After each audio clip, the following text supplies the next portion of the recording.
Alafia, good evening, and welcome to all of you who are visiting us from as far away as Senegal, Australia, Philly, Harlem, the Bronx, Brooklyn, Queens, Virginia. Thank you for being with us, and Happy New Year.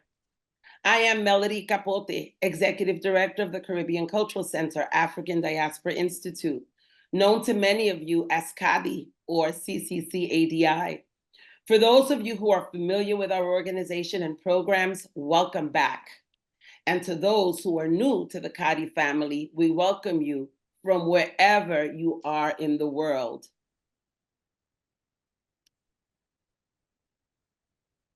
I'm getting a message. Can you hear me? I'm getting messages that I'm muted. Yeah. Okay.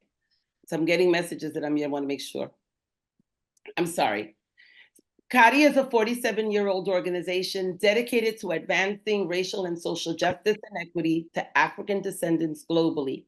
We are located in the heart of El Barrio, East Harlem, and present programs that highlight and celebrate the contributions made by African people wherever we are present.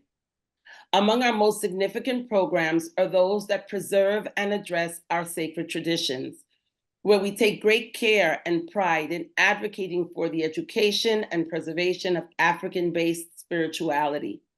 As a cultural organization, we provide a platform for respectful conversations about these traditions, as you will witness this evening.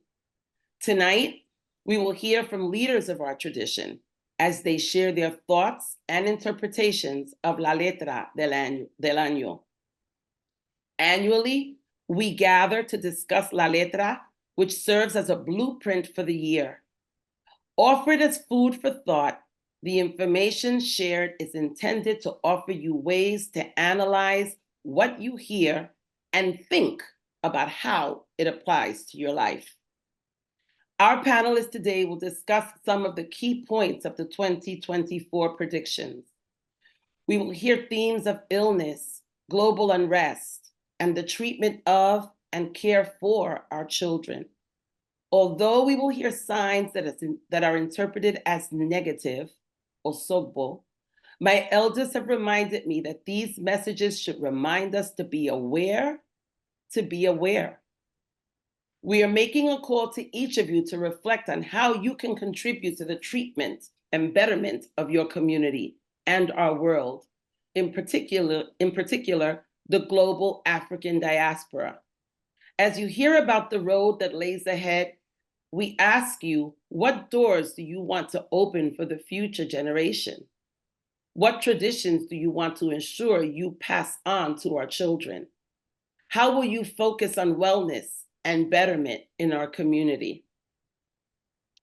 You are here tonight for a reason, and if the assumption is that you get it, then you understand that spirituality is the thread that connects us all, that it lives in all that we do.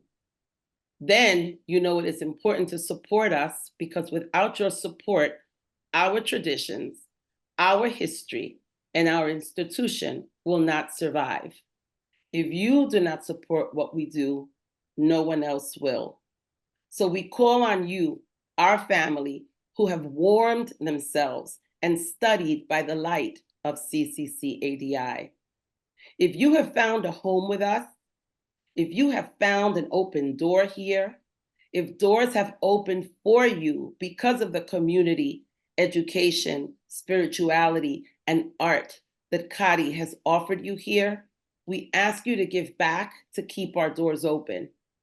Let us continue to sing and dance our prayers and find connections and community in one another.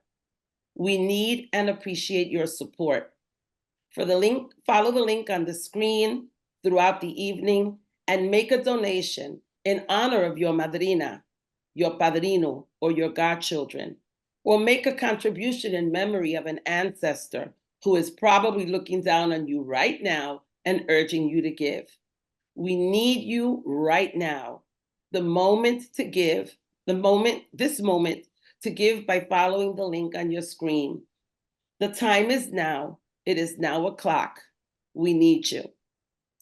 And as part of this year's incentive, we usually want to dedicate the amount of giving in honor of an orisha. And this year, in honor of El Egua, we're asking you to give a minimum of $21, honoring El Egua. There are almost 400 people on the Zoom alone. I'm not looking at Facebook and YouTube. Imagine what your donation, your $21 would do 300, 400, or 500 times, just given the folks who are on this screen today. We need your support. These are some really tough times, and we welcome your support in other ways as well. If you're interested in volunteering, visit our website and sign up. Now I'd like to take a moment to introduce all of our panelists so we can jump right into the program. I begin with the introduction of Frank Bell. Frank Bell has been a seasoned Oriate in the Cuban Lucumí tradition for over 26 years. He brings a wealth of comprehensive knowledge of the various song interpretations dedicated to the orishas from the Afro-Cuban belief system. He is a traditional knowledge keeper through his mastery of the pataquis and divination systems integral to the tradition. Mr. Bell is a bata drummer and a performer of the dance traditions of the varied African-based belief systems of Cuba. His expertise is well known and respected throughout the Orisha community. Dr. Joseph Caroll-Miranda is Awo Orumila Oyekun Bikalomi Olo-Oshun, based out of Puerto Rico. For the past 16 years, he has collaborated with La Letra del Año of Puerto Rico, hosted by the Templo Yoruba Omo Orisha de Puerto Rico, founded by Roberto Bolufer Ogundaleni. Currently, he is working with ancestral knowledge systems by establishing an ancestral research network in ways that honor the bodies of knowledge from the Afro-Caribbean ancestors and expertise. Oloye Ramin Khorassani is a priest of Ifa, Orisha and Anya, born in New York City of Cuban-Iranian descent. His first steps guided by the late elder priestess of Yemaya Hilda Herrera Omi Ire, Ile Ekun, at the age of 5.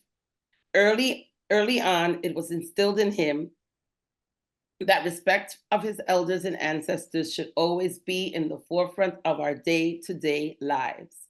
In 2004, he was consecrated to the sacred Anya drums, Anya Ade, under the guidance and teachings of babalao Oluwobata Feliz, Sanabria Awo Oshebile. Being someone that knew the values and richness of our culture from an early age. I'm sorry, I jumped. He began to rise within the tambor scene, where he became one of the main exponents of drumming culture in New York City, Bembes. He was crowned Oshun in May of 2007 under Iyalorisha Omi Ire Ile Ekun Hilda Herrera and her granddaughter Hildita Herrera Oshun Cuenda. Continuing the culture of being an Omo Anya Olorisa, led by his consecrating Ifa at Araba Onipa of Obeokuta, Adio Abati's compound in 2009. Being consecrated to Ifa in the original home of Yemaja didn't seem to be much of a coincidence, especially since his biological mother and spiritual mother were both children of Yemaya. In 2010, he relocated to Miami, Florida, where he continues to be a main pillar of the Ifa and Ya Orisha community to this day. Consecrated into the sacred Ogboni Temple in 2015 and received a title of chieftaincy in 2017 from Iledi Awon Omo Yoruba.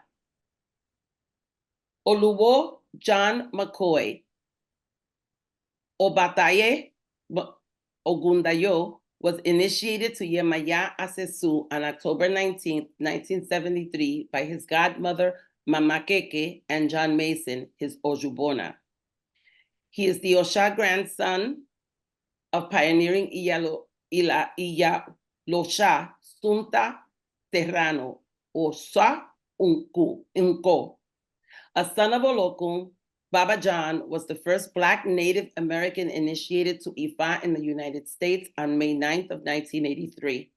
He was initiated by Ifa, to Ifa by his godfather, Oluwo Rigoberto Leonard, Iwori Boshe, in the house of Oluwo Delfin Gomez Ogunda Leni.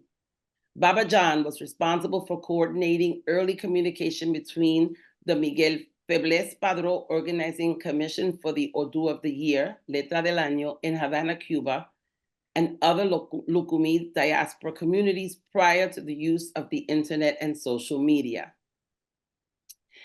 Daniel Rodriguez, or Babi.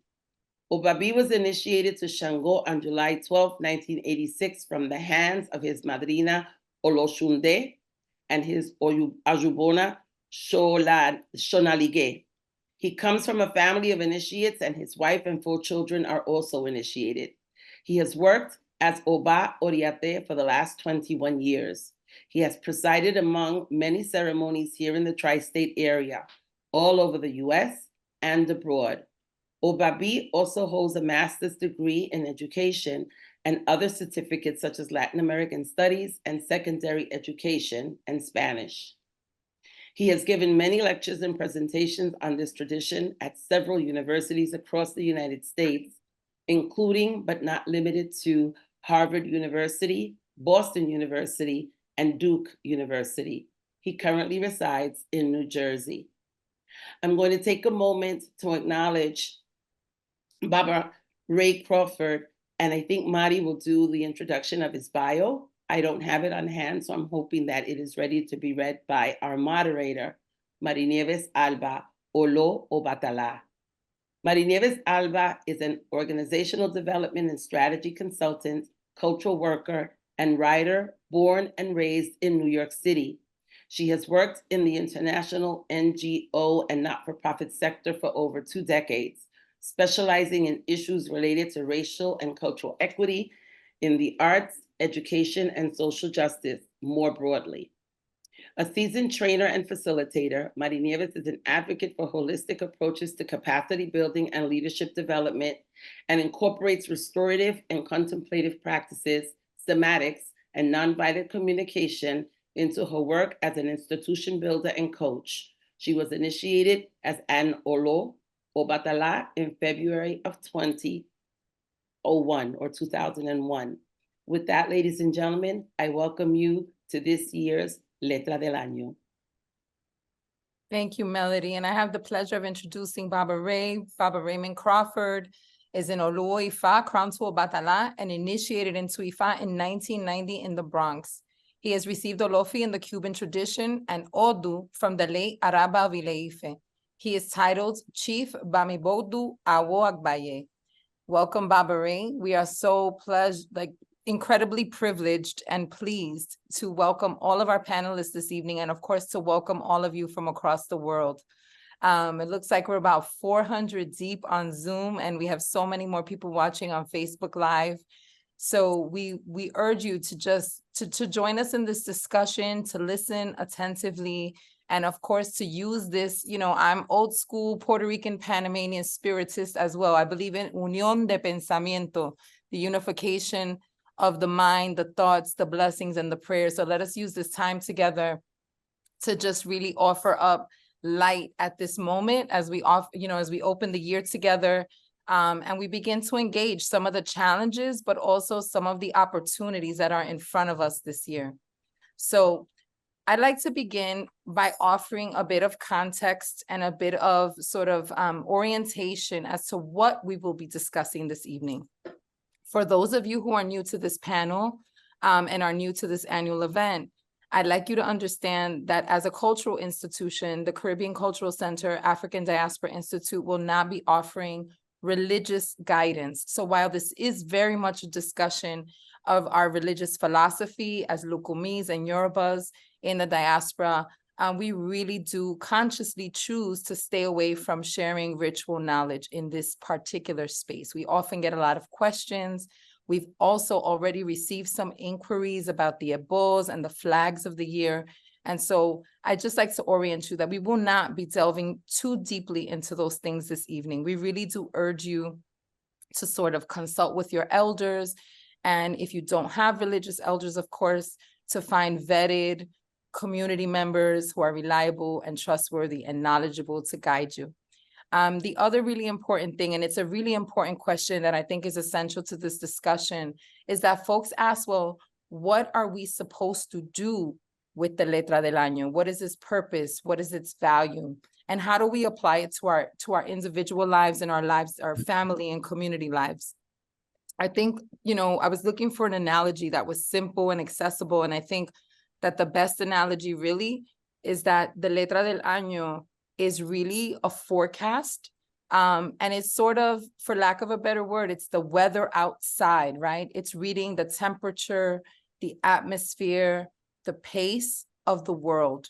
When the Oluwos come together in Havana, in La Casona de 10 de Octubre, the community known as the La Letra de Miguel Febles Padrón, they come together calling down all of the ancestors, our eldest Lucumí ancestors from the beginning of time in Cuba, specifically, during enslavement and beyond, seeking their wisdom, seeking their guidance, and seeking ultimately Odu, and the Odu that will reign for the world.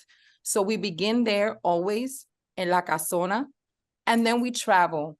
We're going to talk about La Asociación Cultural Yoruba, which often publishes its letter before La Casona, while still acknowledging that La Casona is historically the oldest letter.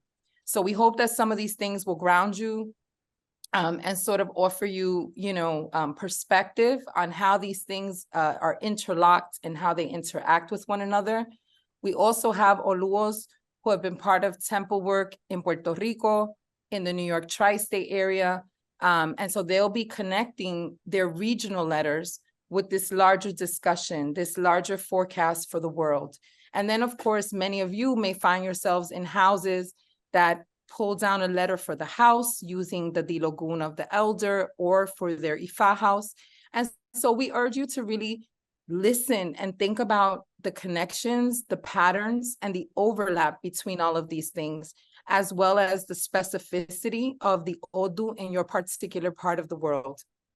I hope that that's helpful.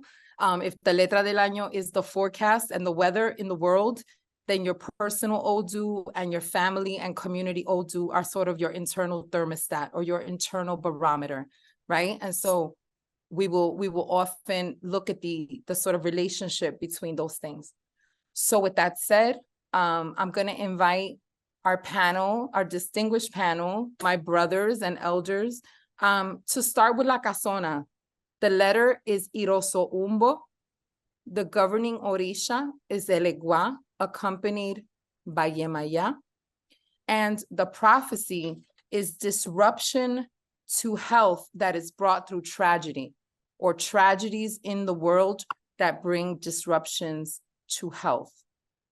Before you sort of start to reflect on the Odu, I would like to also, and this is my sort of annual pitch, I say this because I love tracking the Odu across time and across years, that we have seen, and we're going to see again this evening, the presence of the Odu Eyogbe. Iroso Umbo es Iroso Eyogbe. We have in Puerto Rico, Ogbefun, and we have in the Bonifacio Valdez Ogbewenye Temple in New Jersey, we have Ofun Nalbe, which is Ofun Eyogbe. The Yoruba Cultural Association of Cuba offers us the Odu Irete Suka. So I will put these in the chat because we already have some questions and like, well, which Odu are we talking about? We're going to begin with Iroso Umbo. And I'm going to invite, beginning with Ramin, I'm going to invite Oloye Ramin Khorassani, who is the youngest Oluwo, to reflect on the Odu of the year. Ramin. Good evening, everyone. Again, thank you so much for having me here. It's really a pleasure.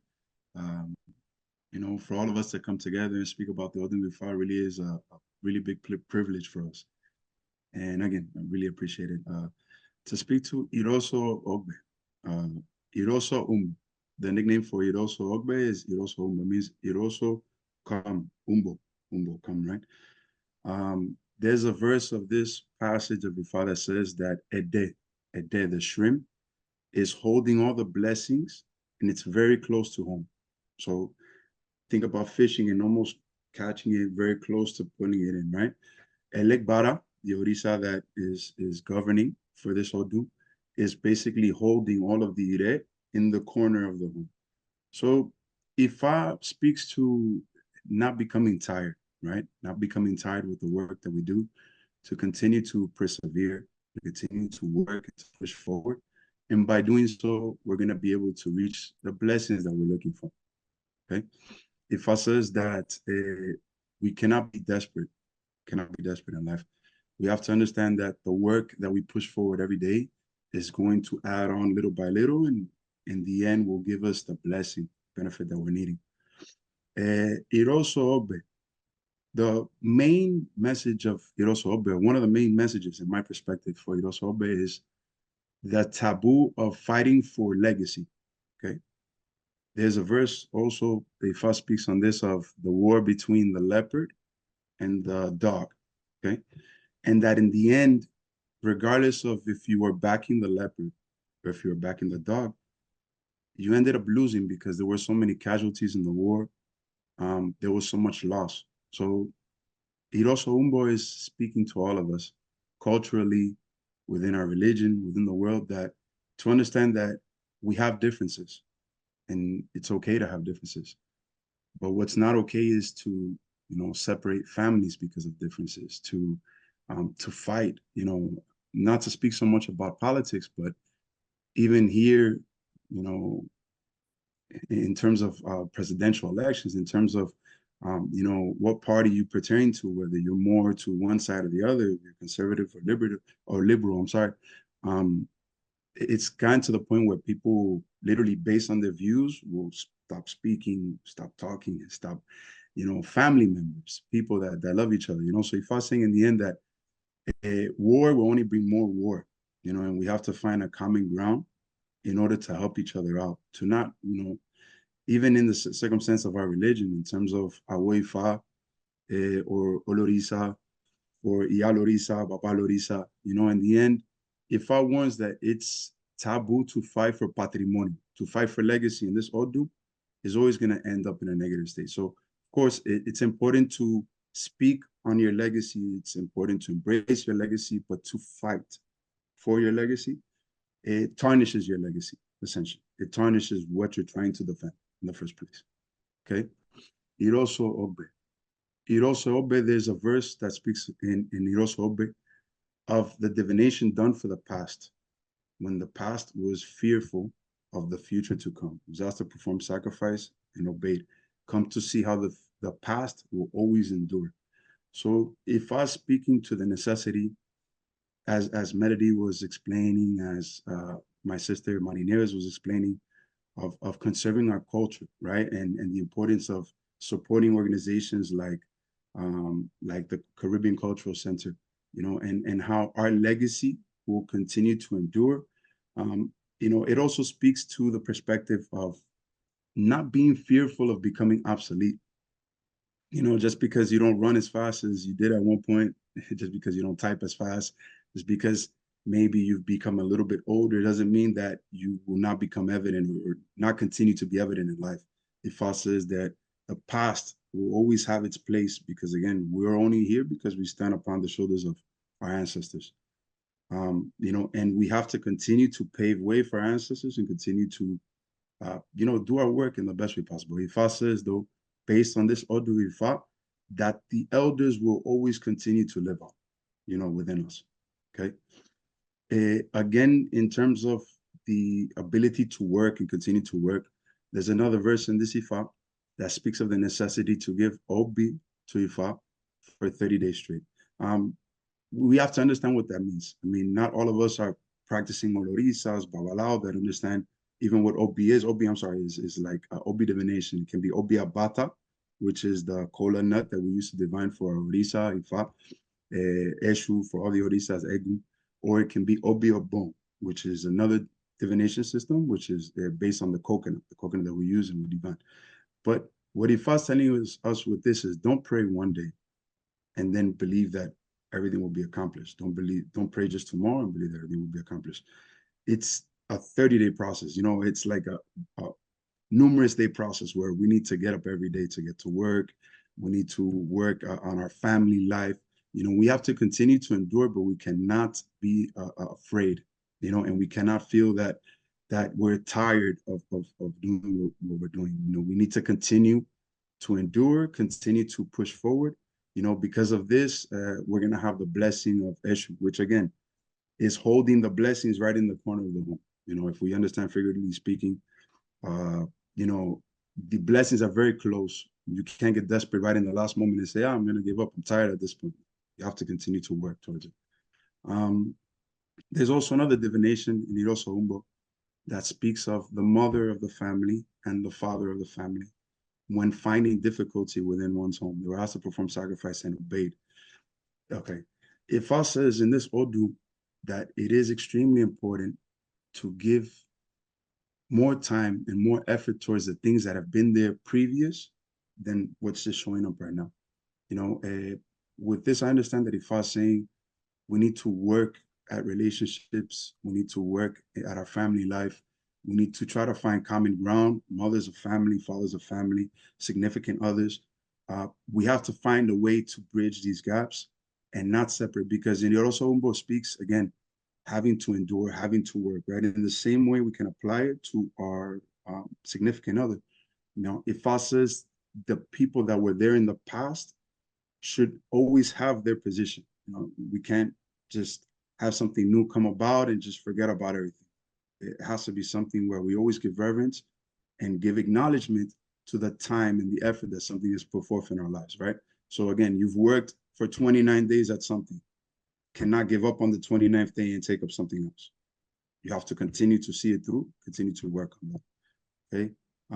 There's many other verses and passages of the Father. We can speak of Iroso Umbo, but I'm going to allow my brothers, my elder brothers and sisters to speak on this again. Abura Boye, pleasure for me. Thank you so much, Ramin. And I want to invite Joseph into the conversation, Baba Joseph, who's chiming in from Puerto Rico. Can you speak a little to the prophecy and of course, any other theme that you want to uphold or uplift? But the prophecy says tragedy in the world that can bring disruption to health. And, you know, Ramin has talked a little bit about family. He's talked about looking to our past, honoring the things that we've invested in, both materially and in terms of our relationships. And some of the forecasts in the letra talk about, you know, men abandoning their families is one of the forecasts. There's a lot about the interpersonal relationships and marriage and partnership. We hear across the letters, we hear some discussion of the importance of protecting the most vulnerable, i.e. women and children, which we'll speak to, you know, more at length later. But I just want to kind of elevate those things and invite you to sort of further elaborate upon those themes as well. Sure thing. Good evening, buenas noches. We have to be very mindful with this prophecy of Valaye Intoriaron, particularly because Iroso Umbo talks about when the cockroach did a bow to be able to multiply. So the cockroach is in abundance, right? But it was also told to do a bow to make sure that the welfare of the children and the descendants would not come to harm. And then the cockroach said, well, you know, I mean, you know how it is with the cockroaches, right? Like we have to speak up, like when they reproduce, they reproduce. So that's not a problem. But the fact that when they saw the abundance of the descendants, to say, we don't need, we're so many, we're so plentiful, there's no need for us to do that. And so they did not do a boom. So it's very common that says that first knee-jerk reaction when somebody sees a cockroach would be like to stomp it immediately. A lot of people do that automatically, or you know, or look for the raid or the black flag to take care of that. So this is very interpretive, and so it talks about the importance of being in constant constant process of in communion with the orishas and the divinities, in doing the proper abode to take the measures to guarantee the well-being and the wellness of your family and the descendants and the people, right? The community, your family, and the nation abroad. It's asking for that consistently. Also, in Irosoumbo, one of the biggest challenges is the tension between responsibilities and wanting to do whatever I want to do, like more of a nihilist approach to things. And it says you cannot have it both ways. The responsibilities for the wellness of community and the family responsibility has to be at the forefront and the most important thing to keep in mind. And it's kind of delicate because when we see the conversation, because yes, the letter of the Casona is Irosoumbo, but it's in the conversation is accompanied by Obewañe and Eyobe. So it talks about, and especially with Obewañe, it's talking about I think like tragedy, the health issues because of conflicts and tragedies.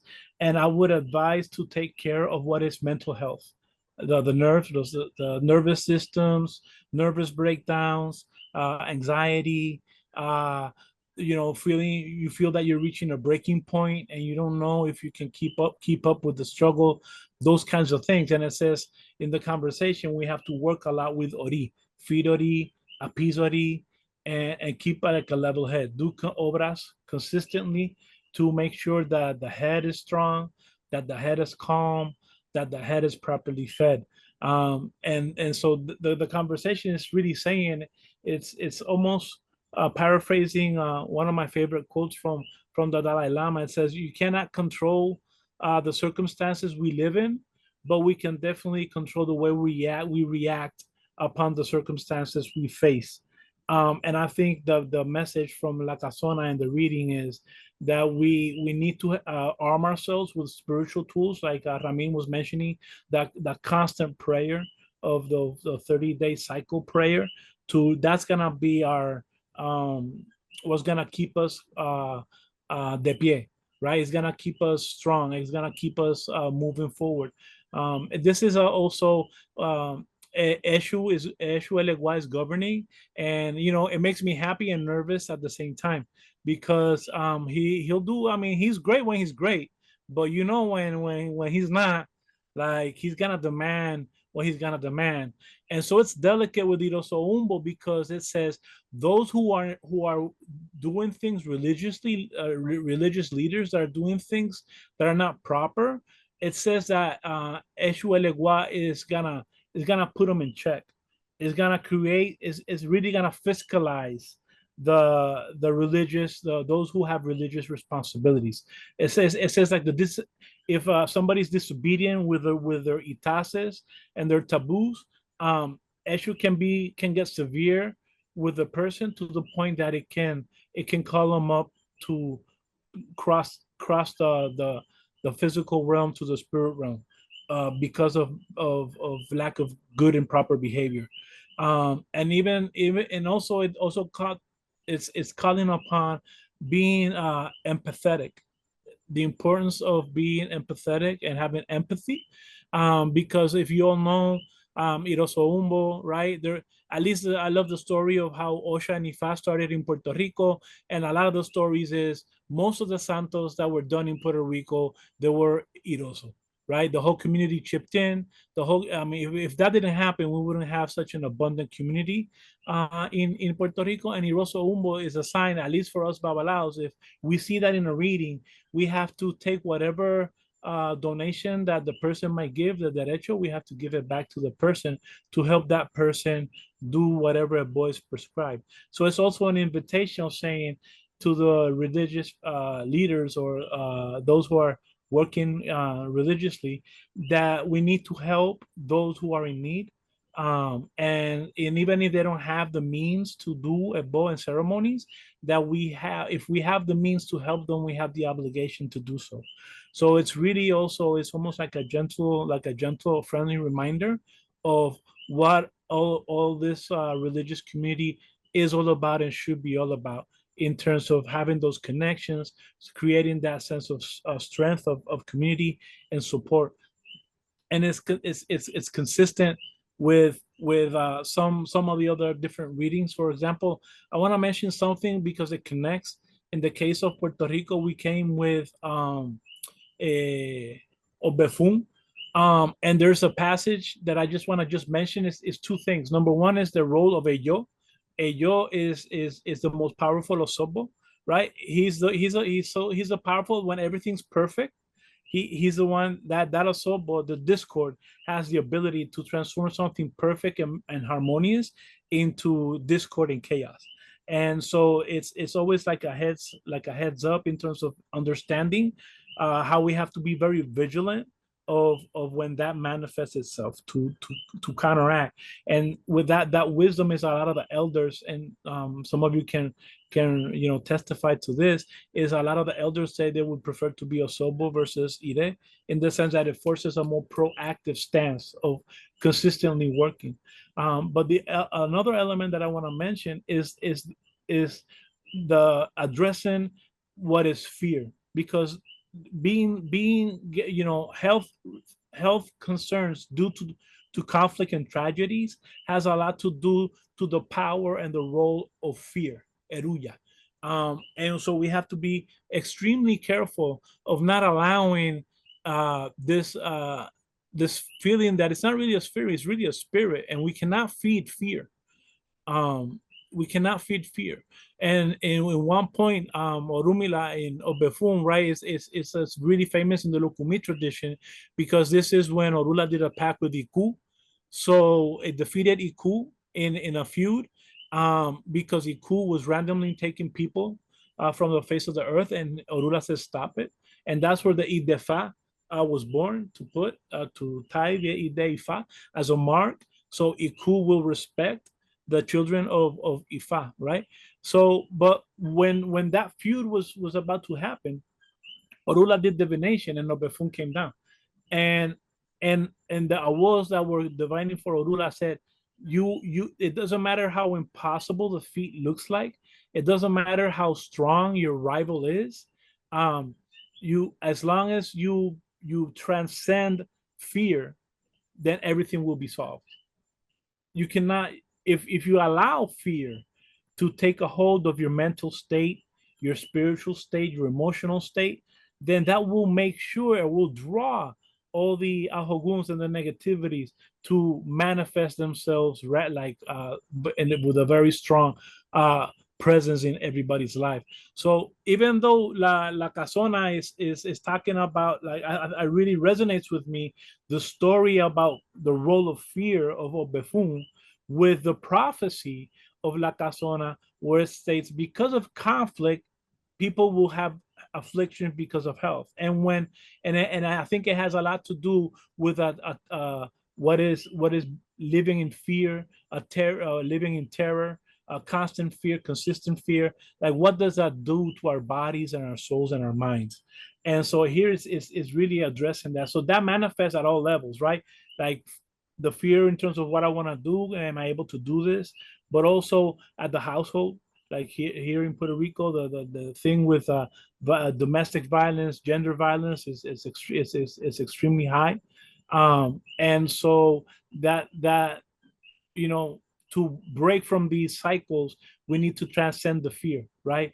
It's almost like a slogan they use out here sometimes when we're doing the marches, like they took everything from us, they ended up taking away our fear, so now we're taking everything on, right? So I think it's like an invitation, like, even though we're surrounded by conflict, even though we're surrounded by tragedies and so on and so forth, we cannot allow that. We need to take precautions and do obras and do prayers and do eboses and strengthen the community to serve as a buffer, so we do not succumb to the fear, so that we don't get paralyzed by the fear, and that we do not engage and do the proactive things that we need to do to make sure that the dignified living conditions for everybody in our communities are taken care of. And I think for me, it spoke to home when I saw the conversation with La Casona and its relationship with with Puerto Rico, and other things that I will probably go deeper furthermore in the conversation. But I'm being mindful of the time, and I know we have a lot of brothers that have a lot to say about the topic and the subject. Thank you so much, Joseph. And I think I want to, punctuate something that you just started to touch upon and invite Baba John into the conversation. But one of the sort of admonitions, or one of the things that they're talking about as well, and you're talking about fear as a buffer, community as a buffer, for our health and mental health and well-being. They also talk to us about poverty and destitution, right? Irosombo is reminding us to fulfill our religious obligations and help others to fulfill their religious obligations, irrespective of resources. And so, they also remind us to not to look down upon those with less resources, right? And they warn us of financial distress, right? They're talking about poverty and destitution, financial distress, and we know sort of like the state and the condition of the world. And so with that, I want to invite Baba John McCoy. Baba Raymond's going to join us shortly. He wants to kind of focus more on the letter from the Templo Ogbewenye, but Baba John, our eldest elder, will join us in the conversation now. Okay, thank you for having me. How you doing, everybody out there? Irosombo, that's an interesting letter because it's similar to like us Olofinistas when we got together up here in the New York, New Jersey area. We pulled the letter of Agunda Bede. It's pretty much kind of like saying the same thing. On as far this is where the man abandoned the woman. There's a letter in Irosombo. That's a letter of Abiku. This is also where Inle and Abata talks in that letter. This is where you have to be careful of your blood pressure, diabetes, stuff like that. You can lose a limb. You got to be careful as far as eating. You can't be eating a lot of greasy foods. What the young Oriate said about the cockroach, that's very true. The abo behind that is you do the abo what the cockroach didn't do. Do the first abo to prosper. The second abo you do to survive, to live your life so you don't get killed. There's also another story is where Lofi had ordered the dog brought before him in order to give him a post, a job. And the dog didn't do a boat, and he woke up too early. And on the day he was going to a Lofi's place, on his way there, he found a bone. So he began to gnaw on it, began to eat it. So the buzzard, I woke up late that day, but he did a boat the day prior to that. So the buzzard went off to a Lofi house, and a Lofi gave him the position. So when the dog got there, he said, well, what about my position? And then the Lofi said, well, you took too long. You got there too late, so I gave the position to the buzzard. He was the first one that came in the door. So that was it. Do the things you're supposed to do. In Irosombo, that letter, again, it talks about problem with ego. You got to take care of your ego. This is where, like I said, the man and the woman, like I had said last year, don't talk at each other, talk to each other. All right, in that letter. That is very, very, very important. What we pull, Agunda Bede, it talks really about the same thing. All these letters in different regions and stuff, it has different orishas, but they're telling you pretty much the same thing. What we pull with Agunda Bede twice, Agunda Bede, and then Iretika. Blessings a little at a time. Okay, they watching you, seeing what you do with it. In that letter, this is where is where Lofi tells the man whether he complete Ifa or whether he got his crown in Ocha. Okay, you are now complete, my son, and now go to heaven. Complete your things. You know, if those people out there that need to receive Ocha and stuff like that, save your money, complete that, or find somebody to study under and complete that. Yeah, get your crown. Complete your things. That's what I'm trying to say on that.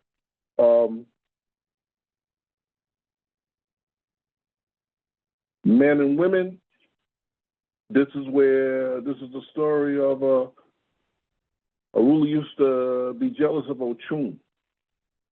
And she was very pretty. And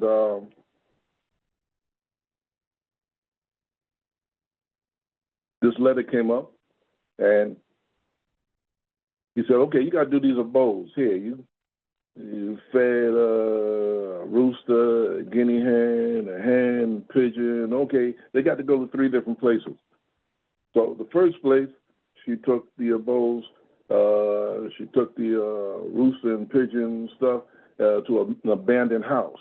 Again, be careful, going to abandoned places you're not familiar with. She dropped it off there. Second place, she went to the river, took some ochin-chin, you know, put it down there, put a couple of hens, that was it.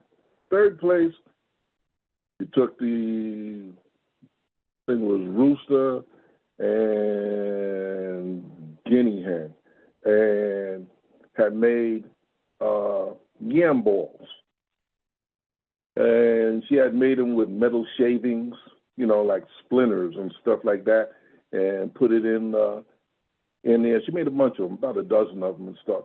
And she met this guy along the way, trying to figure, well, I'm going to put this through the boat.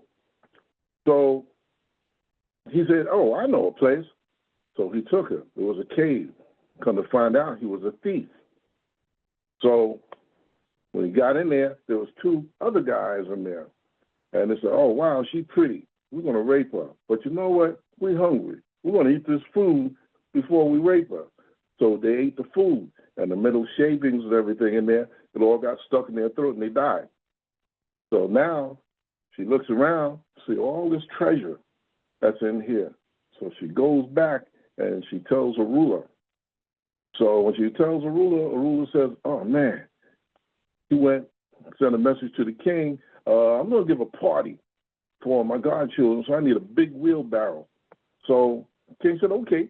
So king gave that to him, and him and Ochun ran back there and grabbed all the treasure and left the cave and went back. That's how ruler became wealthy, became rich, because of Ochun. Don't mistreat your woman. You understand? She comes with blessings that you have no way of knowing, and she don't even have half the time.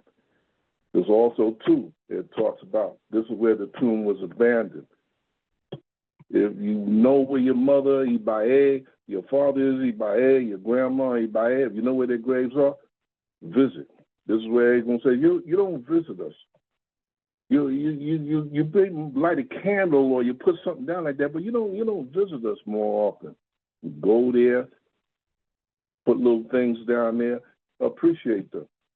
Misas, start doing misas more. Okay, start relating to these things. These are your basics. This is all part of your heritage. We all born with ego. It's just a matter, you have to go someplace and study on as far as how to develop, whether spiritita, whether, mortera or more paleta or whatever, and then you eventually go into your ocha and, do all your other things. But we're born with ancestors. The ancestors look at you like you're not relating to them. Start going back and relating to that, doing that. Men, check your blood pressure, check your prostate, check all that. Women, get a mammogram. That's very, very, very important this year. Okay? That's very important. In the last letter of Oriate, this is where the young people don't respect the elders. And then the elders die and the knowledge goes with them and stuff like that. This is also, too, It's a letter of depression, loneliness. Check on people. See how they doing. Call them up. You understand? After loneliness comes that depression. After that depression, hey, it comes suicide. You understand? So check on each other. That is very, very important for you to do. Very important. Just simple things, you know. Talk to the elders. Elders have a wealth of knowledge to share with you. You just have to have an attentive ear and listen. And again, communicate with each other. Like I said, when I do E5s, I've done many E5s. I was the first person to do public Georgiades. A lot of people didn't know what a Georgiade was. I make it public for everybody to come. My elders over 40 years ago, I first asked, can I do that? And they said, they know familia. I said, no, yeah, but, you know, I got a lot of people also, too, never seen this. Oh, okay. Delphine and Francisco and, you know, all of them said, okay, you know, Arena. And then I started having all kind of people come in, Paleros, Obas, you know, everybody came in so they could see on as far as, okay, well, this is what's done at the end of ceremonies. Communicate with other people on different levels in the religion. This is not so much a division type of thing. It's not me against you, you against me type of thing. All right? Like I said, I'm happy to be here. I'm happy to see the Caribbean culture. So I go way back when before they started with Martha Vega. Used to run with Juanito Collazo, you know, so go way back with this institution, many, many moons. I'm glad to see you all here, and I'm glad to see some of you have grown to the level that you all have gotten. I'm really happy to see that. Thank you so much. That's all. Thank you, Baba John. Yeah. And of course, you know, part of our panel this evening includes Oriates. Our Oriates are sort of responsible for guiding our ritual, our initiation rituals and other things. They are elder priests as well. And they are often at the helm of leading and guiding community through ritual outside of Ifa. And so we've invited our brothers Frank and Danny to join us in this conversation because many, you know, as diviners, they are also responsible for helping to interpret this for their communities, Ocha houses, etc. And so I want to invite Danny into the conversation. You know, how does this translate into the sort of the practical day-to-day for the Iworo, for the Ialocha, Babalocha in our community? And what do you want to offer in terms of your reflection on these Odu, either in relationship with one another, beginning with La Casona? Thank you for having me. Good evening, everybody. Eri di Logun, right, it mirrors Ifa. So Iroso Umbo, Iroso Tonti Yeunle in Eri di Logun, it's the same message. It's the same message and it's the same proverbs. One of the main proverbs we have in this Odu is if you're born to be the head, you cannot be the tail. And it's better to be the head of a mouse than the tail of a lion. So it tells us here that we need to take control of our lives. We need to take control of what's around us. Now, the prophecy, we have a tragedy that can produce illness, tragedies that can lead up to illness. So when we look at the whole picture and we see this Odu in the Proverbs that they're giving, we have to begin to take control of our life. Okay, the things that are going on around us, because this Odu says we have to be profound. Iroso Umbo, it sends the person to be reflective, to start thinking about what they're doing, what's going on around them. Now we have this prophecy of illness due to tragedy. So we have to really look around us and say, okay, I may be going through some personal things right now in my life. Maybe I'm unemployed. Maybe I'm having a problem with my significant other. Maybe there's a lot of tragedy around me, with work, even with the things that are going on in the world. But I have to stop and say to myself, right, am I in control of my life right now? Because sickness is around. And often we see this more than none. People get sick and they don't know it because they're preoccupied. Because they're preoccupied dealing with the tragedies that they have around them. They're preoccupied with the family problems. They're preoccupied with the issue at work. They're preoccupied with looking at the news, right? All of those things can distract us. Iroso Umbo is an Odu that speaks of being distracted. Okay, it's an odu of stagnation. Okay, we can't allow distraction and our health to become stagnant, because that's when we're going to have the tragedy. Okay, so this is an odu that says that one must be profound in their thinking, and one must also have profound checkups with their body. This is the odu where we look through the holes of the body to see what is going on via microscope, right? Nowadays we have great technology. Okay, it speaks of looking inside of the body, doing a thorough investigation to see what is going on. Okay, so it's an odu that says we have to make time for our health. We have to make time for our mental health. Okay, mental health also can be examined, and it can also be noticed if you take the time to look at the people around you, to look at your children. How are your children acting? Are they alone? Are they withdrawn from society? Are they withdrawn from everything in life? Okay, your elders, your mom, your father, your siblings, have you heard from them lately? Okay, so it's an odu that says that we need to open our eyes and we need to be proactive. Okay, we need to open our eyes and we need to be proactive, because if we let, since Iroso Umbo is an odu of stagnation, if we let things become stagnant, then the problem later to be able to fix whatever's ailing the person when it comes to these health issues is very big. Okay, we have to, when we have an odu like this with a prophecy of a yo, which is tragedy. A yo is a very, very strong osobo. Okay, it is a very strong osobo. And then when we look at the other odu, we have Ire Bujoko, the one from the Asociación Cultural Yoruba. That's Ire of being stable, and it comes from Babaloye. Well, look at, we have to make this connection. The Ire is coming from Babaloye in one odu, Orisha of epidemics and Orisha of pestilence and things that spread. Okay, and we have the other odu that's saying, well, we have to be mindful of the tragedies around us that could produce illness. So we have to really be very, very, very mindful as a community of ourselves, of course, right? Just like they tell you in the airplane, put your mask on first and then help the person next to you. We have to be mindful of ourselves, but we have to also be looking in on the people around us. Okay, Iroso Umbo is an odu that says, open your eyes. It's an odu that it says, pay attention, look.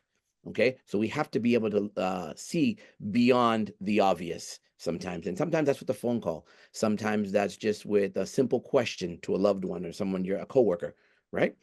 We have to become more mindful of these things. Iroso Umbo is an odu that speaks of giving back. Okay, one of the oluwos mentioned that there is that this is an odu. I think somebody mentioned here. The Iroso Umbo is where you give the money back. Okay, it's the same in the Eredilogun, right? Iroso Umbo comes to the mat and we give the money back to the person because they have a need.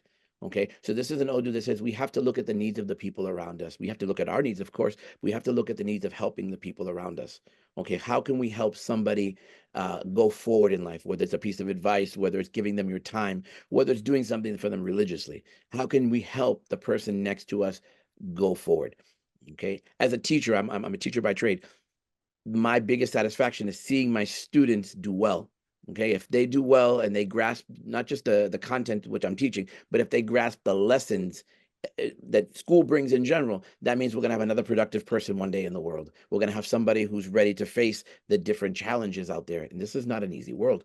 Okay, and with this particular prophecy, yo alaye inturiaron, we really have to be very, very mindful of our everyday life and make sure we're taking time to examine our health. Okay, make sure we're taking time for our mental health, the breaks that we may need. Okay, the distractions that we may need, taking a trip. Iroso Umbo is another piece of traveling. Okay, Maferefungo Lokun, Iroso Umbo. This is an odu that for those who are in this tradition, who have been marked to receive Olokun or make a bold Olokun, that's a very big orisha in this odu, to give you that stability, to give you that ire, that blessing that we need for our health and our benefit, to go forward. Right, Iroso Umbo says here that we have to look for second opinions. Okay, because again, it's an odu of examination. It's an odu of being profound with a specific thing. So if you're going through something right now with your health, you may want to look for a second opinion. Okay, you may look for a various opinions. You may want to, of course, always treat yourself medically, but you may also want to look at treating yourself spiritually in whatever spiritual practice you may practice, not necessarily Orisha or Ifa. So you may want to look at what you need to become full. Iroso umbo, you have to watch your children. Okay, it talks about being aware of your surroundings. Okay, one of the oluwos mentioned the cockroaches, right? Once they start multiplying, they come everywhere. So it's an oda that says we have to take control of things right away before they get out of control. The same analogy we can use for our health. Okay, one little thing can turn to something bigger. So if your sugar levels are already at a certain level, you may want to continue to look at them, make sure they're not affecting anything else. Okay, this is where things kind of spiral out of control. So you have to be careful with that. Okay, especially I'm going by the prophecy of what Ifa has given, the Eyo alaye turiarum. Okay.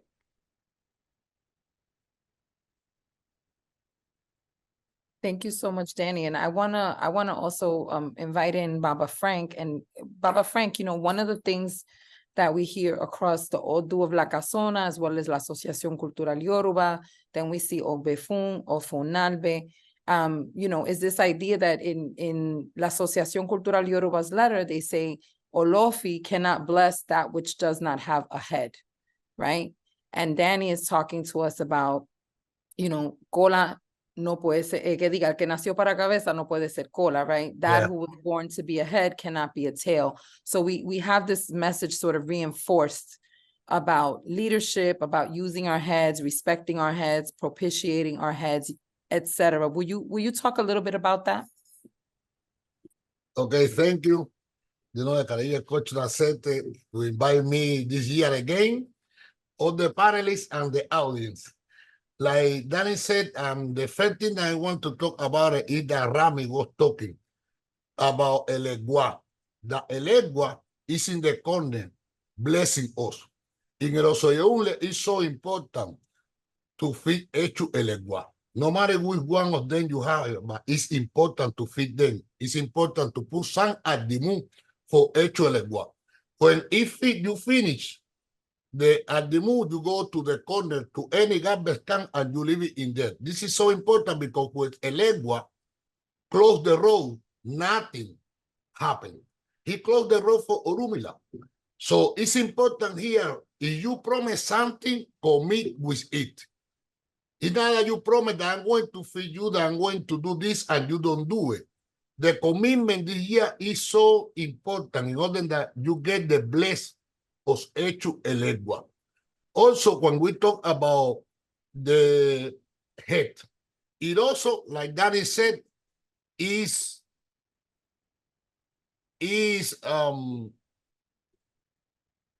open your eyes and only use your head, me, myself, and I. So it's important also that the people take care of themselves. And something that is important this year too is our work like a priestess, how we guide the community in general. Because yes, Irete Suka talk about the head, but how many times we do the bosses and all the animals go to the garbage? Why? Because we don't have the time. We don't take the time to do the ceremony, to put the acheses for the orichas.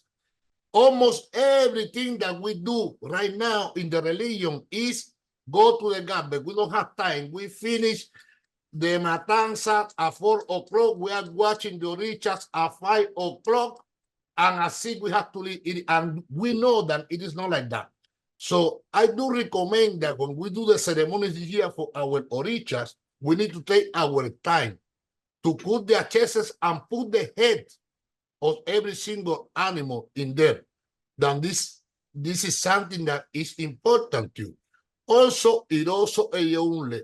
There are a lot of people in our religion, they are so depressed because they said that they don't find a job, that they are poor, that they don't have anything to do, but they are sit down in their houses watching TV.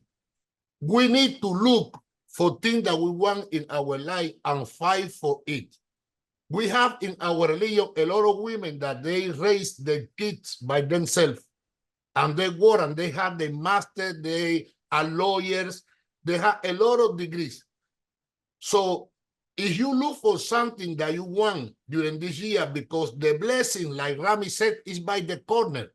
It also, even though this odun, cons or sobo, is the odun of prosperity.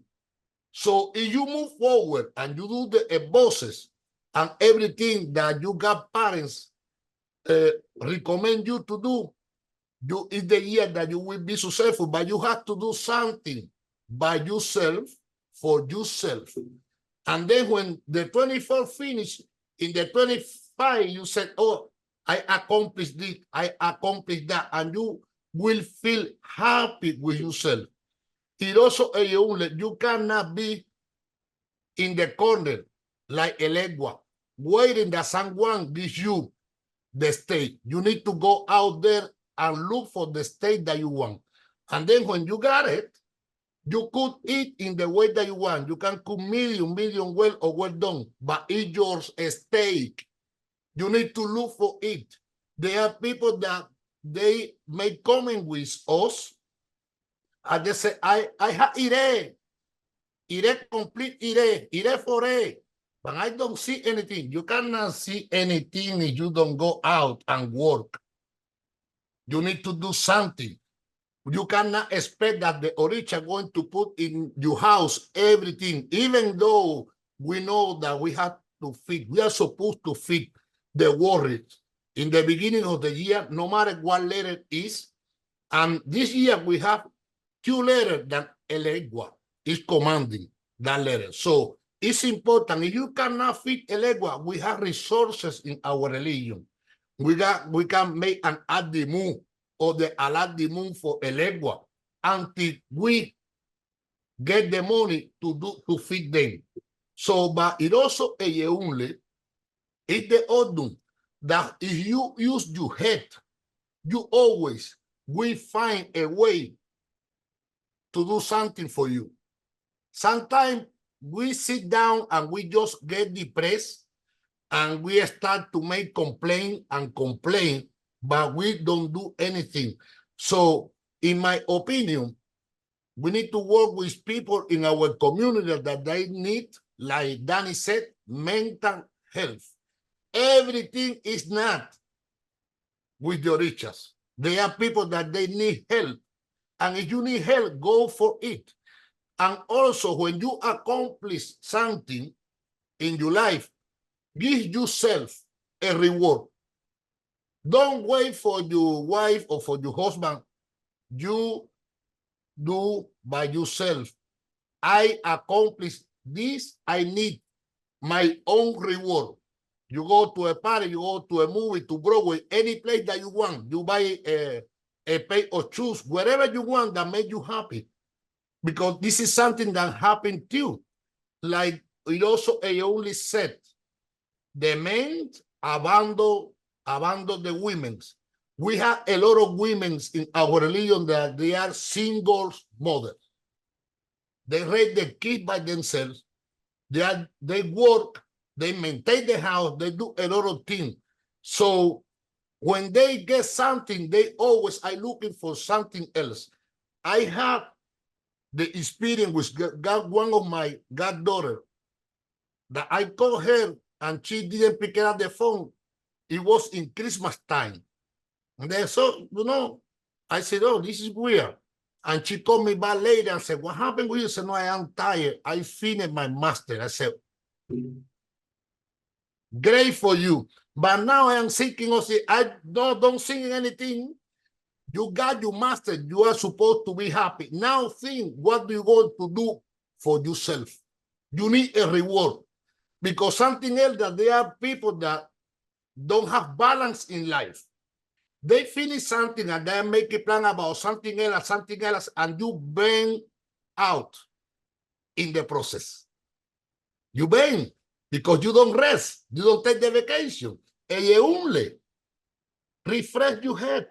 Even though you get the derogation with your godparents, even though you refresh your head and you don't have your godparents around you, also take a break.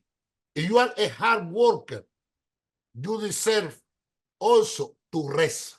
You deserve also time for you. It also only like the Ramin and the other were talking is the problem in the marriage. Here the tigers they were a couple, and people think that they were so happy, and always they were fighting each other. So they had to go to see Orunmila. And when Orunmila saw this Odun, he recommended them to do an ebo.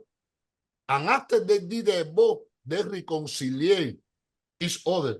And sometimes they have problems, but they got together and were happy. So what happened in this Odun too, it's important to keep the balance in the marriage.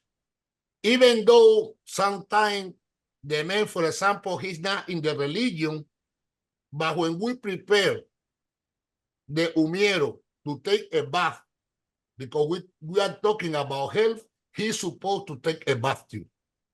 And vice versa. Why? Because when one of you gets sick, the other is sick too. Because if your wife is sick, you cannot function because they are not balanced in the house. So we need to take care of each other. And the first thing need to start at home. Take care of the person that is next to you, because this is your balance. And this is something that is important. It also, yes, we need to help people in the religion. Sometimes we have been together to support someone that really need to do a ceremony. But it's important to let people know too that they are in the religion, that they have to be responsible for everything. They need to save money. They need to make a plan. I'm going to do this day. And then later, now you have maybe $10, but 6 months later, you have 1,000, but you cannot go to Atlantic City and want to receive Oloco. You cannot do both at the same time. You need to decide in your head, what do you want to do? Or you want to go to Atlantic City, or you want to receive Oloco. It's your choice. And it happened to people, they said that they have even, I saw people that they have that in the Orula. Hey, you are supposed to receive the Oricha. Oloco, oh yeah, but I have a party. Oh yeah, I have a party. But when they get sick, oh, no, and I don't have money. But you don't have money, but you buy a new car. No, but the problem is that I didn't save money. And but you need to be responsible. This is the idea that you need to be responsible for everything that you want to do. Something that I do recommend the community, write down your goals. Write it down and check mark. Everything that you accomplish, say, hey, one more, and one more. If you do accomplish at the end of the year, it doesn't matter. You do the next year, but at least you did something that is valuable for you. That is something that is important. It also open your eyes, but only use your head. People say that sometimes there are not programs that I cannot study this because I didn't find any program. There are a lot of programs out there, even online, but you need to go and talk with the right person. You know, for example, Danny is professor. Ask Danny, you know something about this program? Go to the Caribbean Cultural Center and ask Melody. But you need to do something. You need to do something for yourself. Don't stay at home watching TV because it doesn't go to help you. Elegua, go to eat the goat, the 3 chicken, the 3 rooster, everything. And when you ask Elegua, Elegua going to say, you are watching TV? So I am here, sit down. Feed me again. Yes, we feed Elegua, but after that, we got to say, Elegua, but help me. But we need to do things for ourselves. This is something that I really recommend the community. Do something. This is the year of commitment. This is the year that if you get sick, it's because you don't go to check out every single year. Every single year, you are supposed to go for the general checkout with your doctor to know what happened.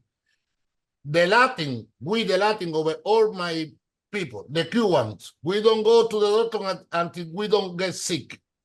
No, we are supposed to go to, I go to a doctor every single 6 months. I need my complete checkout. I need to know everything. That is something that we need to do.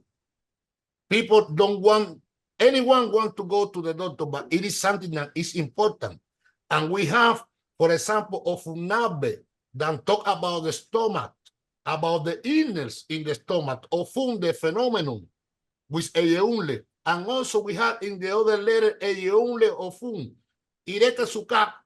All the letters, most of them talk about the head. That we need derogation.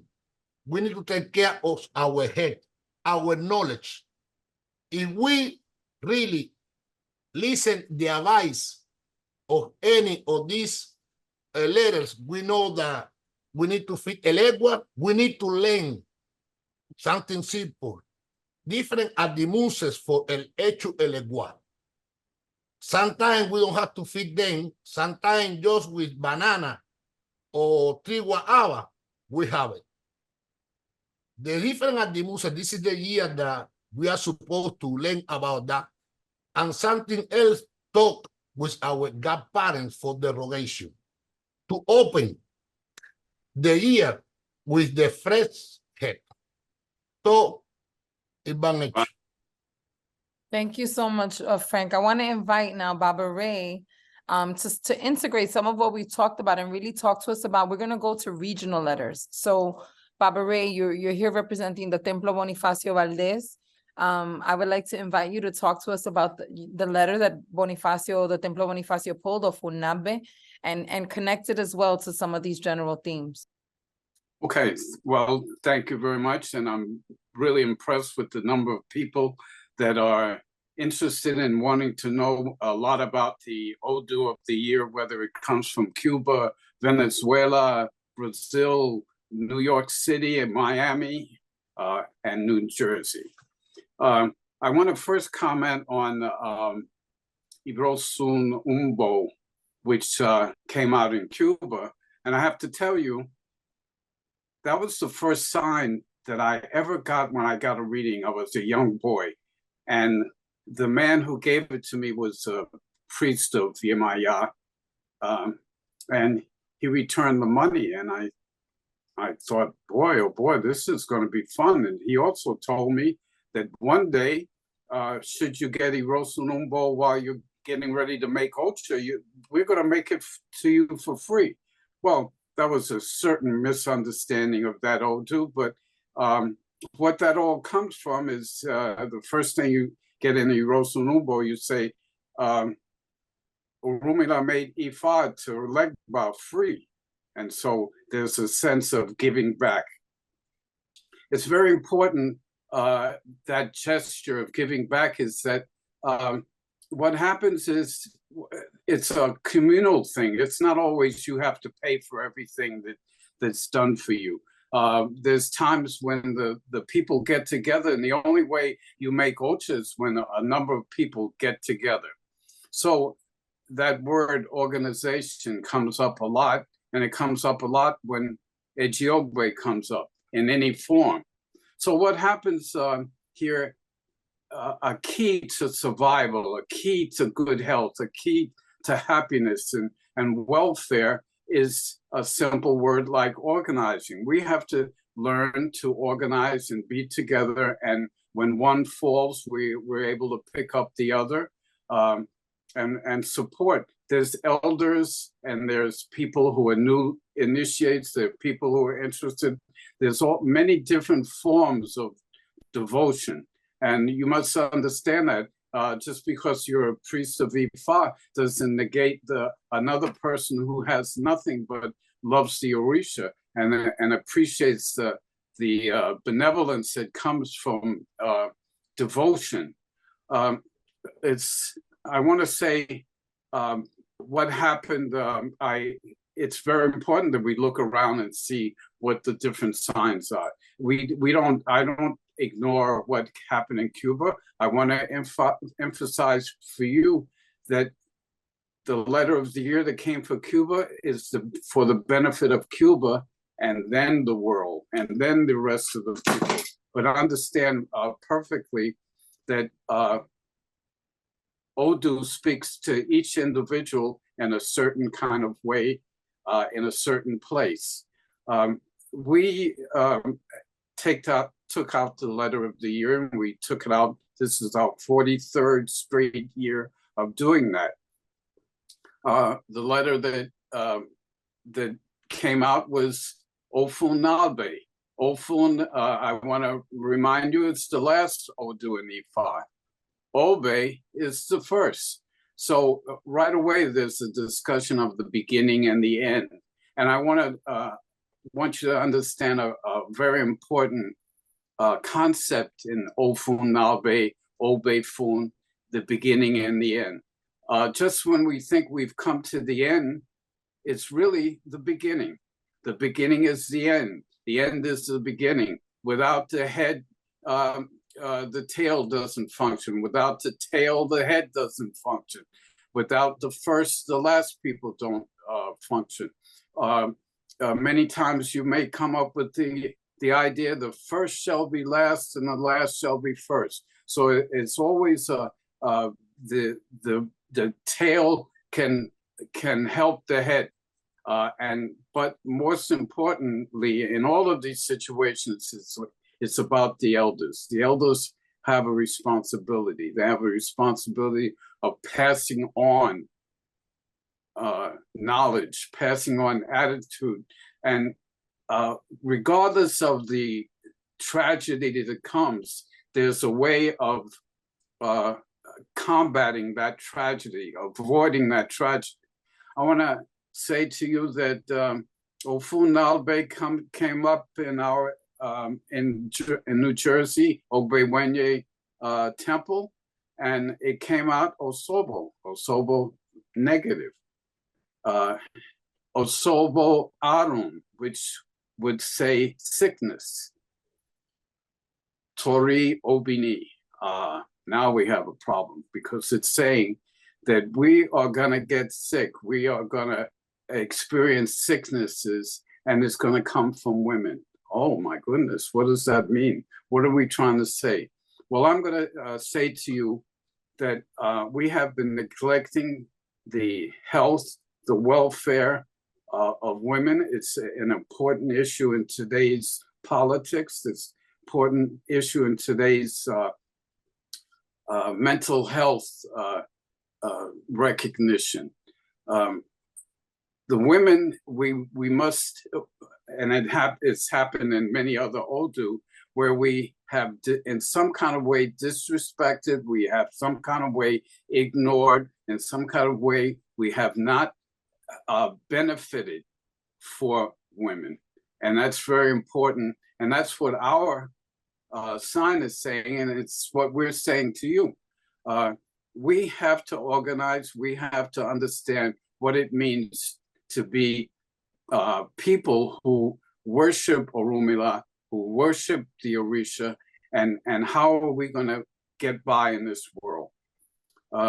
It seems that certain people are saying we do not, we must control how women are healed, how women are treated, how they are, their health, and all of these things comes up, and what happens to us? We lose. We'll lose if mothers are ill. We will lose. Why? Because the children won't benefit. We have to take care of the health and welfare of women, and in their physical sense and also in a mental sense. And obviously, there's a spiritual part to all of this. It is important that we look around and see the tendencies that are going on in terms of our attitude toward health and sickness and healing. And what is it that we're going to do? Well, Ifa says that we do Ebo. What does Ebo mean? It's the sacrifice. Nothing is going to come unless we make a sacrifice. Nothing is going to come unless we make an effort to change things. Every time there's something that we have to eliminate, we create something else. Every time we create something new, we eliminate something else. So we're in a constant flux of taking on and eliminating, trying to improve, trying to elevate ourselves. And it all comes through sacrifice. It all comes through a certain devotion to an ideal that all people should be well. All people, you know, as they say, it's the most important thing as long as you have your health. There's a point was brought up, which I always mention, in an airplane emergency, and the airbags come down, and we're supposed to take care of the children next to us. And what do we do first? We put the mask on the children first, which is a mistake, isn't it? We should really put it on ourselves first and then take care of the children. So first of all, we have a certain respect for ourselves that we have to do. We have to take care of ourselves so that we can take care of others. There's been a tendency in the last number of years about the man's problem. The women have been ignored, and suddenly you don't take care of the issues that involve women, and there's going to be a problem. Osobo gives us an idea, gives us a warning. It's not always congratulations, you did well. We have a place, we have something to do to improve ourselves. If we don't take advantage of that, we're going to lose. And I want to say to you, this will be the year of the women. Brother McCoy mentioned Ogunda Bede, which happens to be the Odu that came out in Ogbewenyu last year. So the story of Ochun, in some kind of way making a bow, and in the end was a protection for herself, is something that women need to understand. I acknowledge that the woman is the center of a family. Sometimes men have been, I'm the head of the family. It's the women who are the head of the family. And if you look in traditional Yoruba society, you'll understand about the mothers. I can't say to all women, you need to organize, but there's where your strength will be. Organize yourself, because the health and wealth of women is important to the whole society. There's more to be said. I love to keep it going, but let's open it up more to more discussion and more revelations. And thank you, and I'm glad that I could come. Thank you so much, Baba Ray. Since I'm gonna sort of piggyback off of Obunalbe and go to Puerto Rico, where the Odu is the contrabure, right? It's the inverted sign of Opefun. And so Joseph, I'd like to bring you back, and then we're really just gonna have an open dialogue. I want to invite all of the oluwos and the oriates to just jump in and kind of, you know, I like us to flesh out some of these threads, and we keep hearing bits and pieces about women's health. We keep hearing about family welfare, marital welfare. In several of the Odu, there are warnings about the safety of children as well as fetal health, right? So pregnancy, birth defects, malformities in fetuses, difficult pregnancies, etc. So these are recurring themes across all of the Odu, as well as, to Joseph's earlier point, domestic violence and abuse of children, neglect of children, abuse of pets even. And so we're talking a lot about mental health. I just want to punctuate that one of the things that we're being warned about is violence, right? At all levels. We're being warned about interpersonal violence. We're being warned about violence and tragedy in the world.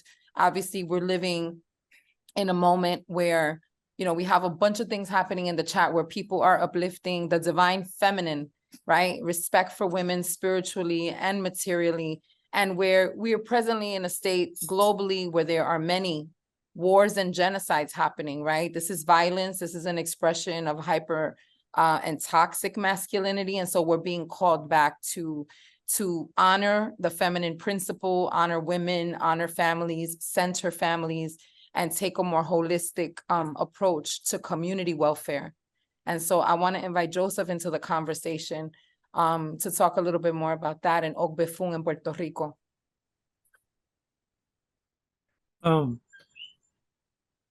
My mind just got blown away. I just did the math, and this is just, I just want to share it. Is Agunda Bede was in Puerto Rico 2 years ago. Last year was Agunda Bede, and here's like a third Agunda Bede in the mix in terms of the region. That is quite impressive. With the Obefunfun law, something that I want to add is two things. Number one, it's very consistent with a lot of the messages that fellow brothers were mentioning about taking care of yourself. In Obefun, there's this story where the orishas wanted to know the secret of immortality, and it talks about and humanity wanted to know the secret of, or had the wish to be immortals. And Olofin basically said, well, you know, that's not gonna happen, but I'll tell you what, however you take care of yourself, that is how you're gonna achieve longevity. Longevity is as a requisite has to do with you taking care of yourself. So that is something that very consistent with a lot of our messages, talking about Iroso Umbo and other letters.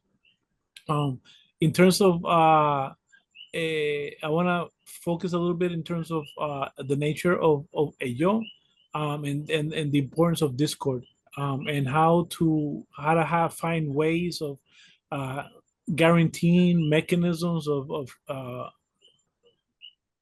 communication, profound dialogue, as a strategy to resolve conflicts and mediation at all levels, you know, with amongst ourselves, within our households, within our workplace, and within broader elements of society, particularly because Eyo has like, when we talk about Ire and Osobo, it's something that the divination process lets us know, is everything is in balance, or is there anything out of balance that needs to be tended and worked with, or worked through.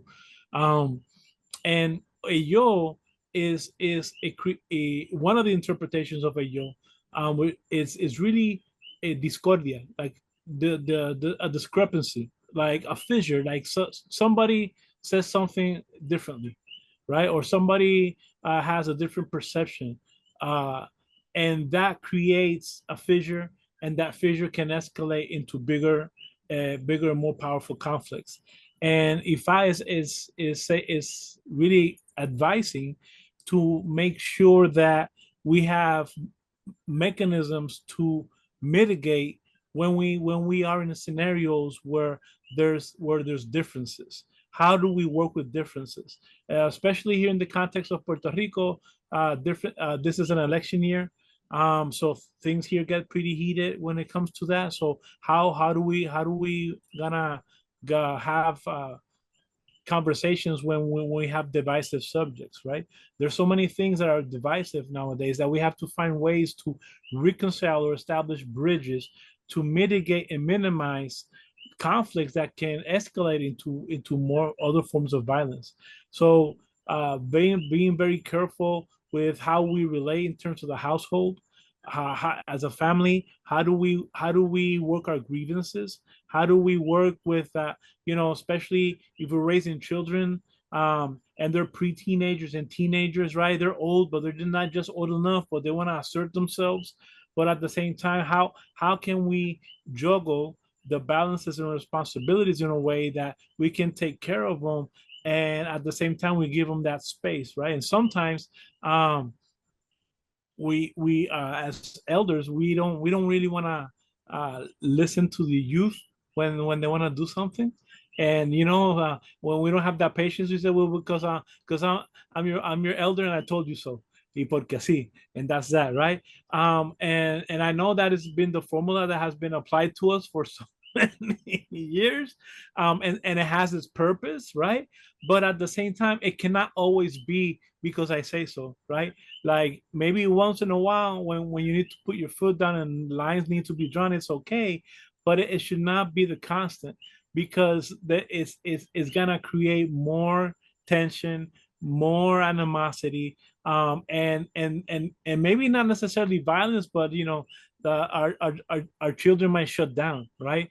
Like how many of them, maybe it's quite the opposite. Maybe there's not enough conflict, but they just completely shut down and they're just sucked in by their cell phones or tablets or whatever it is that they're doing, and the frustration parents might have, and how was your day, and it's okay, right? And nothing, and it's a torture for the parent or the family member to try to get them to know what they really think, and especially youth, because they've been told, you can never talk, right? So sometimes they say I don't know, because they don't want to create that antagonism. So it's really important to create a climate that they can have that.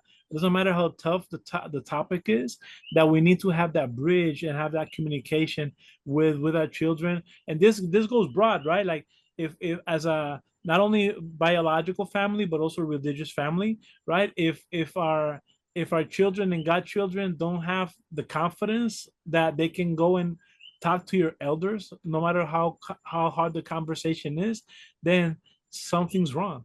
We need to mend that. And I think that's really the advice, at least in the context of Puerto Rico, saying, let's try to put an effort of what is profound dialogue and profound listening, and just push aside the notion of whether you agree or disagree with what was being said, but try to really understand what are they saying and where they're coming from, and to try to have more productive dialogues to avoid that the discord can escalate into something more tragic, and hopefully have more of a dialectic approach, right? The thesis, antithesis, and have a synthesis, that's where the resolution can actually occur, and embrace the wisdom of Ayaguna, right? Like says okay, but we need the conflict to get things going. So if we can capstone on being strategic and how to work with conflict in such a way that everybody grows and improve, then I think that is the challenge that we are facing and being posed in the context of Puerto Rico, and dealing with conflict altogether, right? How can we use conflict to advance and grow versus and construct versus destruction? Thank you so much. And since we're in our final 15 minutes, I want to actually invite all of our panelists into their sort of last word. If you could offer us a final reflection, that would be incredibly welcomed. I'm going to invite Baba John back in.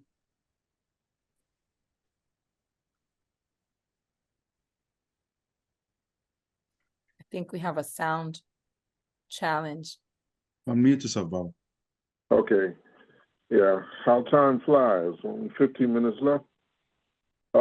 Basically, on point, everything that everybody talked about, and the people out there that tuned in can listening, they can grasp it some kind of way and take a little bit of that information that we put out. My main thing personally is, as I listen to my colleagues on the panel and stuff like that, is basically, yes, number one, definitely got to take care of a leg bump. Definite. That's number one.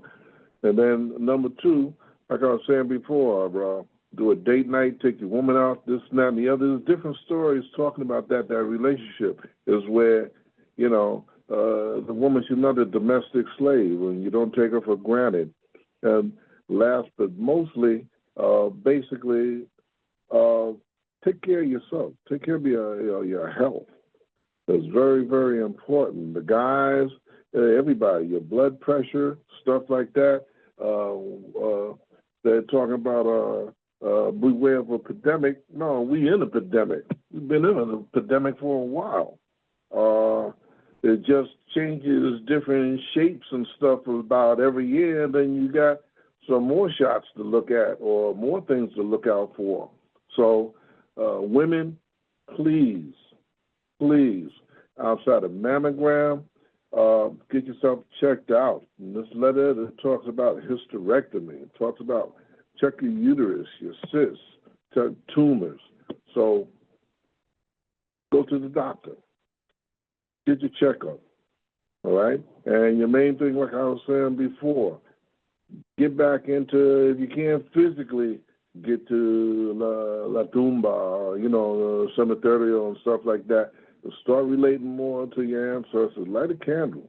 If you ain't got but a couple of flowers, a glass of water, Bible, here, light a candle, do something. That way, your egg gonna see you doing something, then they'll start working with you. Magic is only this much. Your effort is this much.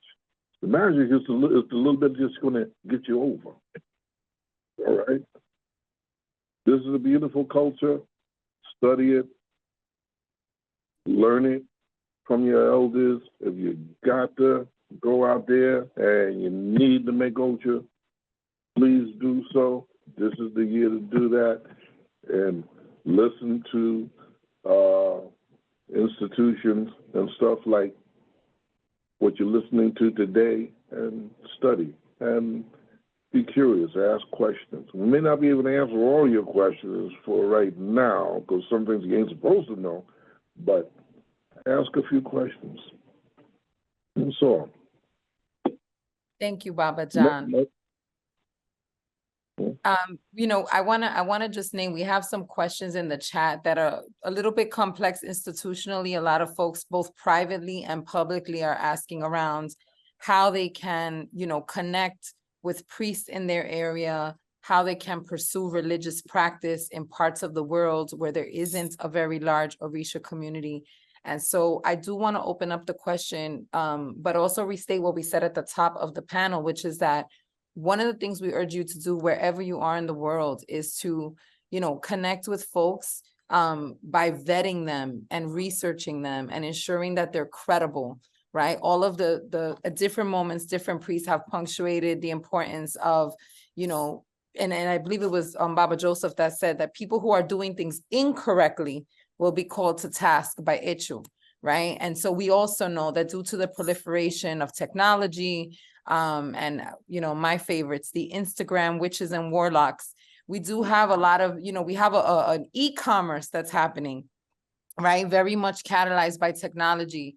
That unfortunately means that some people, vulnerable people and people who are searching, can be susceptible to being taken advantage of. So we're not going to, you know, we cannot as an institution promote who you should or should not reach out to, but we do urge you to make sure that you research and you find credible sources in your community, that you read. And of course, you know, we have an important question, which was like, how do I honor the Orisha if I don't have an elder, or if I'm in a place in the world that doesn't have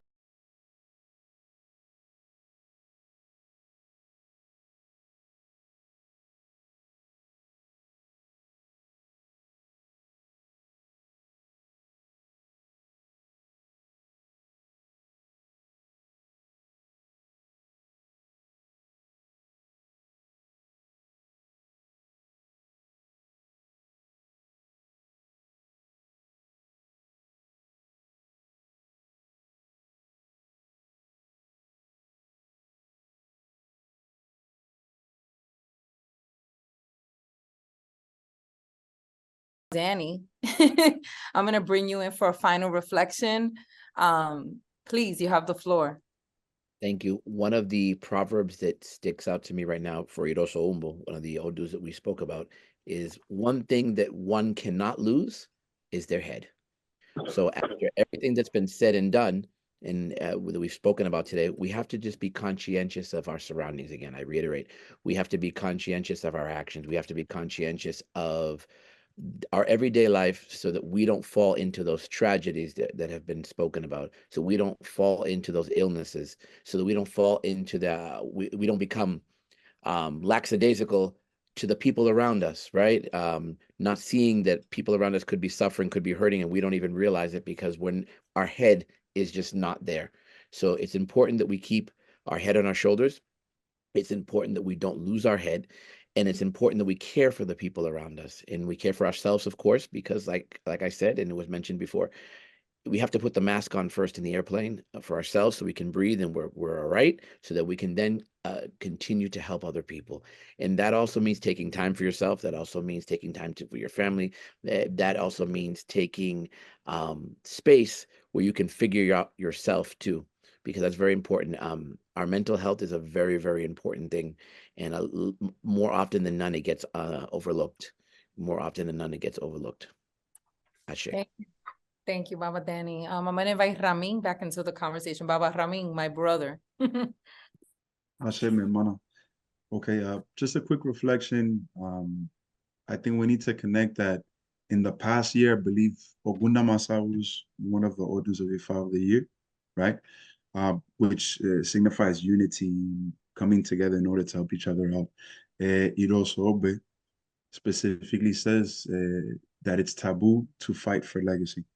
So I want us to understand what that means as, religious practitioners. This is more to the Awo Ifa, the Alosha, Babalosha, the Yashua ordained priest. In the end, we all practice Ifa. We all practice Orisa worship. Whether you throw Erin Dilogun, which is based on the first 16 Odu of Ifa, or you throw Ifa, which is the binary system from that singular system, right? We both are practicing the same energy. We both are praying to the same Orisas. The most important thing we could do is have unity within ourselves and understand that, there's another verse of Ifa that I had mentioned, and it was humble, that the problems of the mother of the family are the problems of the father of the family. So the issues that an Olorisa priest faces are the same issues that Awo Ifa face, the same that a person that isn't ordained face. We all face trials and tribulations in life, right? The situation is with Iroso, Obe, and all the Odus of Ifa that we're speaking about today is having unity and understanding that we can't allow our egos to make us fight a war that in the end of the day is just being a detriment to us and to our culture, to our society, to our family. The issue between the difference between Ocha and Ifa. Oh no, because the Orisa priest told you this, and then Ifa tells you something different. At the end of the day, as you saw, we're speaking amongst Awo Ifa, we're speaking amongst Oba Oriate, and we all are speaking the same Odu. Olo-Obatala, Mari, my sister, speaking about the same Odu. We're all connecting together. This, I think, is the main message that Ifa is trying to give us for this year, especially with so much social unrest, so much difference of political views, so much difference. In the end of the day, we need to find the common ground and work on it, because in the end, together, we're going to be stronger, than divided. Again, it's a pleasure really to be here, and thank you so much. Thank you so much, Baba Ramin. And I want to invite Frank Bell. Baba Frank, última reflexión, your last reflection for this evening. We need you to unmute yourself. No, I'm just going to talk about the children. So we have now in Iretesuka, for example, it talk about the talent child. The child that he had a lot of talent. So he want to see out there what happened. So he always was asking Obatala that he want to be out to see what's going on, outside the house. So Obatala, because he insists, he told him that, okay, but he needs to do an ebo. And Orumila did the ebo to him, and he left the house. But when he was in heaven, at some point, he couldn't see anything more, and he felt, but nothing happened to him because he did the ebo. So he fell on top of the captain and all the thing of the boat. So when we see this patakin in Iretesuka, and also we see the patakin in Irosoumbo that talk about the talent child that he wrote down in the ground, the Odum of Irosoumbo, and Echu ordered the war to do Ifa for him for free. We need to prepare our children when they go out there. Not only with the above, give them advices what could happen outside our house. Kids that go to college, for example, that they go to different places that they don't have any idea about the world outside our houses. So it's important to talk with them because both of them, Irete Suka, that talk about the prodigy child, and also Irosoumbo talked about the people can take advantage of children because they are so naive, they don't know. So people can take advantage of them. They can be out there and working just for maybe $10 per hour because they are in college and all of that. So if we talk with them and let them know what could happen outside our house, this is one of the greatest bosses because we are talking about the head. And also Irete Suka said that is the head of the king, but the brain of the child. So what means that the person has a big head, the person has a lot of knowledge, but however, the brain is too small. So we need to improve the reaction. We need to improve the knowledge in our children in order that the people out there don't abuse of them. This is something that, you know, I recommend the community, even though they do the both, because sometimes our kids, they are crowned, they have the orula, they have everything, but they don't have the experience that we have. So it's important to talk with the youngest to prepare them for life. Thank you, Baba Frank. And I think that's such an important point because last year we heard a lot about child rearing, right? La crianza de los niños. And so, you know, in this vein of technology, which I want to punctuate, you know, a lot of our children, a couple of you touched upon children being raised by the television or being raised through the internet, being locked into technology, tablets, phones, etc. It is, you know, really essential that we also be really mindful. I'm speaking as a mother now, that we be very mindful of the types of things, the types of content that our children are ingesting, right? Through technology over which we have little control. In addition to all that Baba Frank said. So thank you, Baba Frank. And I'm going to give the last reflection to Baba Ray, of course. Baba Ray, is there anything you'd like to kind of share to close us out? Thank you. Yeah, there's something I'd like to say about it's all about organization, which keeps coming up so many times, and each year goes by and we don't really get together. We really have to, a Caribbean Cultural Center can take credit for a lot of this, but in general, we have to learn to organize and realize where our weaknesses are. And we survive by acknowledging where we're weak, where we're strong. And one of the things that helps us do that is organize in terms of family, in terms of different groups that get together. I have a responsibility to reach out to these babalawos here and say, let's organize, let's have some kind of union. I can't expect each one of us to get a different Odu. Cuba's not going to get what Miami gets, and Jersey's not going to get what California gets. But in some kind of way, we have to trade notes. We have to get together and see what seems to be the thing this year that will bring us closer together. I personally am inspired by the Odu that came out that we need to protect women. We need to work on the health and the welfare of women because they in turn will help with the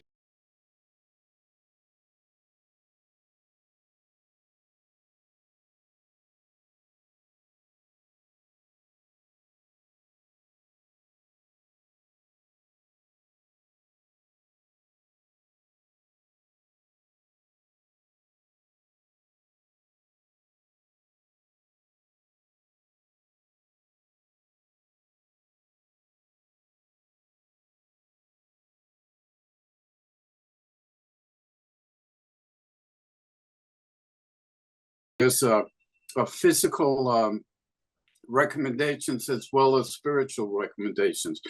I ask that people who live in Australia I know it's difficult. I just encourage them to keep trying, keep in touch, and some kind of way you'll find a way. There's a truth to all of this which transcends distance. And if we try to keep in touch, try to learn what other people are doing, I think we will prosper and survive. There's room for tragedy in this world, and children, women, and men are vulnerable.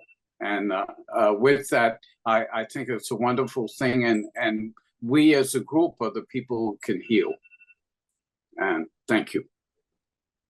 Thank you, Baba Ray. The head leads the body, right? In all regards. And so with that, I want to again thank all of our panelists. I'd like to thank you, our audience, our community, our family. And we'd like to, of course, urge you, I'm gonna personally urge you to, if you can, please continue to donate and support to the Caribbean Cultural Center and organizations like it. Programs such as this are typically not funded by public or philanthropic dollars. They are funded by your donations. So thank you so much. We're wishing you peace. We're wishing you health and longevity, and of course, wisdom to navigate the volatile world that we live in. Have a good night, and thank you for joining us.